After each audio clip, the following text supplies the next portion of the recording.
সকালে ব্রেকফাস্ট সেরে কিছুক্ষণ বসে আছি, তারপর দেখছি এই বেড়াল মহারাজ, মানে ওকে গেট না খুলে দিলে ও একদমই বেরোতে চায় না। আবার কখন বাড়িতে আসে সেটা কিন্তু আমরা জানিও না। ও তাই তাকিয়ে আছে কখন আমরা এসে গেট খুলে দেব, তারপর কিন্তু ও বাইরে বেরিয়ে যাবে।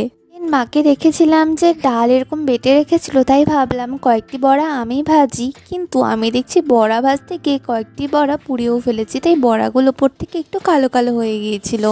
দিন এইসব করে নেবার পর আমাদের একটু বেরোনো ছিল, তাই আমি আর বনু মিলে কিন্তু একটু বেরিয়ে পড়েছিলাম। আর তারপর বাড়ি ফিরে দেখছি মা আবার এই অকালে ভাজছে এই তেলপিঠেগুলো।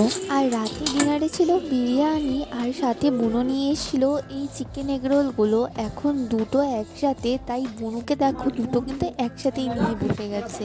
বিরিয়ানি সাথে রোল, এক কামড় বিরিয়ানি এক কামড় রোল। রোলে কামড় দে, বিরিয়ানির সাথে রোল খা। হ্যাঁ হ্যাঁ, দারুণ। কি খাওয়া